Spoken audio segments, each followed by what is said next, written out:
नवरात्रि का त्योहार चल रहा है, पावन सप्ताह है और रामलीला का भी मौसम चल रहा है। यहीं से कुछ दूर रामलीला मैदान है। आज से 10 साल पहले रामलीला मैदान में भांति भांति के ठग इकट्ठे हुए मंच पर और पूरे देश को नौटंकी करके अपने जाल में फंसाया। मीडिया 24 घंटे उसको कवरेज देता रहा। नेशन विथ अन्ना, मुझे याद है हेडलाइंस बड़ी बड़ी फ्लैश होता था, जैसे कि एक बहुत बड़ा एक जन आंदोलन बन गया, आजादी का आंदोलन बन गया। और उसका आधार क्या बनाया था? उसका आधार बनाया था सीएजी रिपोर्ट्स को, तथाकथित 2G, कोल, वो तमाम आरोप पिछले 10 साल में साबित हुआ कि बेबुनियाद थे। लेकिन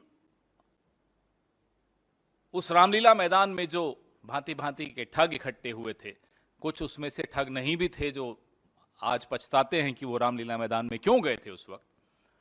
उन सबका मकसद एक था। उनका मकसद था कि किसी न किसी तरह से डॉक्टर मनमोहन सिंह की साफ छवि को के ऊपर कीचड़ उछालना, यूपीए की सरकार को बदनाम करना और विनोद राय नाम का जो सबसे बड़ा ठग जिसको मैं कहता हूं, उसके द्वारा लिखी गई रिपोर्ट्स को आधार बना के यह पूरी नौटंकी हुई। अब आ जाइए आप 2023 में, अक्टूबर 2023 में। यह वही सीएजी बड़ी मुश्किल से कोई रिपोर्ट्स निकाल पाते हैं। जो 2015 में 55 रिपोर्ट्स निकली थी, 2020 में 14 रिपोर्ट्स निकली। देखिए क्या हालत हो रही है सीएजी की। 2023 में कुछ ऐसी चौंका देने वाली रिपोर्ट्स सामने आई। भारतमाला प्रोजेक्ट, आयुष्मान योजना का जो प्रोजेक्ट था, उनके घपले सामने आए और हमने सोचा कि मीडिया भी 10 साल जो हुआ वो हुआ, आखिरी के 6 महीने, जैसे होता है ना कि 12वीं के एग्जाम में आखिरी महीने पढ़ते हैं रात रात भर बैठकर, तो हमने सोचा आखिरी के 6 महीने 24 घंटे मीडिया चलाएगा सीएजी ने जो कहा उस पर। खैर वो नहीं हुआ, शायद हमारी मूर्खता थी ये उम्मीद करना।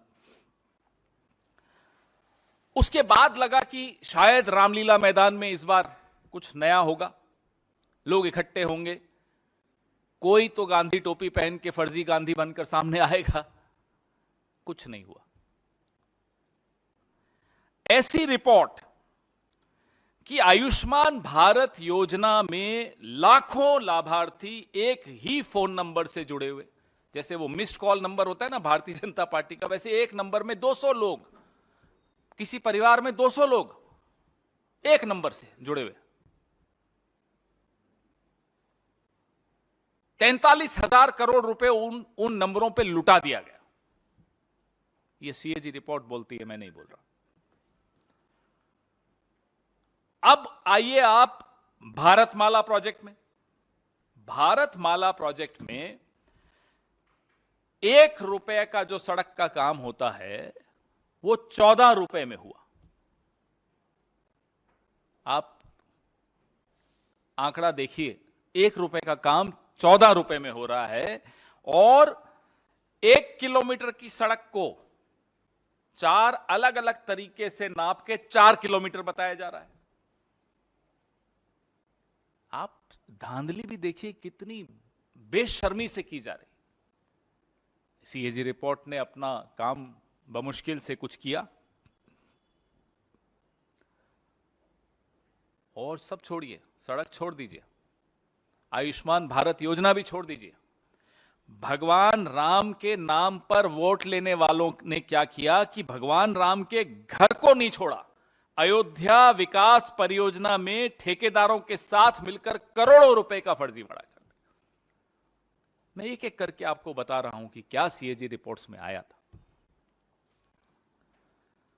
उड़ान, बड़ी बड़ी स्कीम्स जिनका नाम ले लेकर प्रधानमंत्री जी पूरे दिन प्रचार करते हैं, उड़ान, रेलवे, खादी ग्रामोद्योग, ग्रामीण विकास, कहीं नहीं छोड़ा। खाऊंगा भी, खिलाऊंगा भी, अगर बता दोगे तो आपको चुप भी कराऊंगा। अब क्या किया सीएजी के साथ मैं वो आपको बताता हूं। 3 अधिकारी कुछ दिनों के भीतर, ये रिपोर्ट के सामने आते ही कुछ दिनों के भीतर तीनों अधिकारियों को ट्रांसफर कर दिया गया। अतुराव सिन्हा, अब ये अतुराव सिन्हा जी भारतमाला परियोजना चरण 1, उसमें उन्होंने सीएजी रिपोर्ट के ये प्रभारी थे, जिसमें मैंने आपको बताया 1 रुपए की चीज 14 रुपए में कर दी। अब सिन्हा साहब को तुरंत हटाकर तिरुवनंतपुरम भेज दिया दिल्ली से, जाइए आराम कीजिए, बहुत काम कर लिया आपने। नंबर 2, दत्त प्रसाद सूर्यकांत शिरसाट, यह आयुष्मान भारत जो जन आरोग्य योजना प्रधानमंत्री जी ने जिसके बारे में बड़ा ढिंढोरा पीटा, उसके ये प्रभारी थे, ऑडिट के प्रभारी थे। इन्होंने भ्रष्टाचार को उजागर कर दिया, प्रधानमंत्री की प्रिय योजना के भ्रष्टाचार। इनको भेज दिया लीगल सेल में, जाइए आप वहां देखिए, बहुत हो गया। कुछ दिनों में सीएजी रिपोर्ट आने के बाद न आप कुछ बोले, न रामलीला मैदान से कोई आवाजें आई, न गांधी टोपियां पहनी गई। मोदी जी ने जो करना था कर दिया। अशोक सिन्हा, ये तीसरे अधिकारी, आयुष्मान भारत जन आरोग्य योजना के इन्होंने ऑडिट शुरू किया था। ओरिजिनली इन्होंने शुरुआत की उस ऑडिट की। इन्हें कहां भेज दिया? राजभाषा में, महानिदेशक राजभाषा कि अब आप हिंदी पढ़िए, जाइए। यह हालत प्रधानमंत्री जी ने सीएजी की। अब जो सबसे चौंकाने वाला मामला है वो मैं आपको बताता हूं। सबसे चौंकाने वाली बात यह है, तबादला तो किया ही, अब एक मेल चली गई, ईमेल चली गई बंबई प्रधान महालेखागार के कार्यालय में कि साहब एक मेल आई है, तमाम ऑडिट फील्ड रिपोर्ट रोक दिया जाए। ये रही वो मेल। गला घोंटना इसको कहते हैं। इसे कहते हैं कैसे किसी संस्था का गला घोंटना कि आवाज नहीं निकले। यह सीएजी की हालत की है इन्होंने। हमारे सवाल है प्रधानमंत्री से, आपके नारे तो हमने बहुत सुन लिए। यह जमीनी काम सारा फील्ड वर्क बंद करने का आदेश किसके निर्देश पर दिया गया? तो मुर्मू जी की जो हालत आपने कर रखी है वो हमें मालूम है। जम्मू कश्मीर के राज्यपाल, में मुर्मू जी मतलब ये वाले मुर्मू जी, वो वाले नहीं, जम्मू कश्मीर के उपराज्यपाल थे, राज्यपाल थे। जब उन्होंने मांग की कि तुरंत चुनाव होने चाहिए, उन्हें हटा दिया गया। अब ये सीएजी हैं, 9 महीने का कार्यकाल बचा है। इन पर किस तरह का दबाव है कि अब वो हस्ताक्षर नहीं कर रहे नई रिपोर्ट्स पर, जब से ये रिपोर्ट्स आई हैं। हम ये जानना चाहते हैं प्रधानमंत्री जी, ये किसके निर्देश पे सीएजी का गला घोंटा जा रहा है? या आपके निर्देश हैं या आपके छोटे भाई के निर्देश हैं जो गृह मंत्री हैं आजकल? निर्देश किसके हैं? किसका दबाव है कि फाइलों पर हस्ताक्षर नहीं हो रहे? हमारा दूसरा सवाल है कि जो घोटालों को उजागर करते हैं उन सीएजी अधिकारियों का तबादला क्यों किया गया, इसका जवाब इस देश को दीजिए। क्या इसलिए कि वो चुपचाप जहां आप कहते वहां साइन नहीं कर रहे थे? क्या इसलिए कि उन्होंने आपको आईना दिखाया? क्या इसलिए कि आपके तथ्य, आपकी सच्चाई, आपकी हकीकत पूरे देश के सामने रख दी गई? एक स्वायत्त संस्था पर यूं इस तरह से बुलडोजर चलाएंगे आप, और देश चुपचाप देखता रहेगा, विपक्ष चुपचाप देखता रहेगा? ये हम बर्दाश्त नहीं करेंगे। इनमें से कुछ अधिकारी तो सिर्फ कुछ महीनों के लिए थे सीएजी में और उनको हटा दिया गया।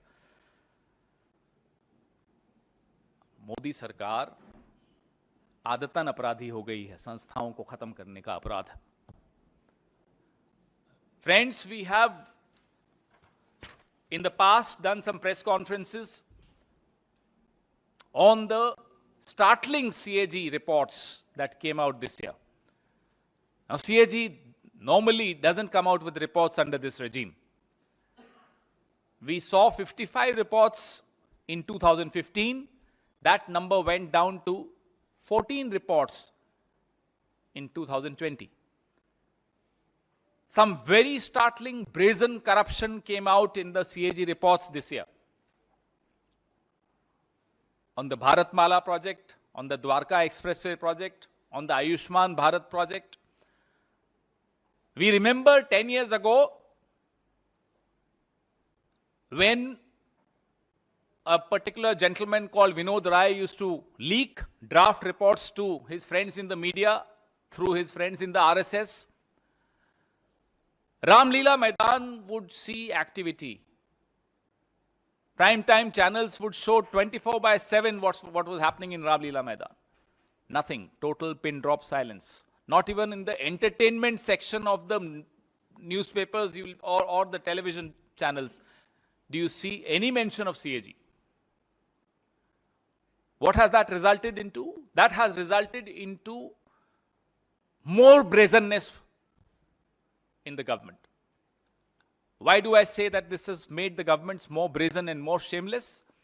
Because within days of these damning CAG reports, the officers who were in charge of auditing these projects were transferred, summarily transferred, shamelessly transferred, immediately transferred. Not only that, a mail was sent in Mumbai by the CAG saying that all field work should stop. Here is the copy of that.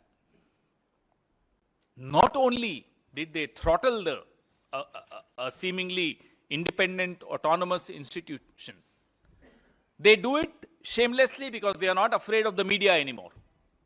आपका जो डर है सरकारों में जो होना चाहिए media का, वो खत्म हो चुका है. They are not afraid of the civil society anymore. जो डर गांधी टोपी का था, जो अन्ना हजारे ने पहनकर पूरे देश में एक स्वांग रचा था और धोखा दिया था देश को, वो डर खत्म हो गया. That fear is gone. Therefore, we come to you again with folded hands.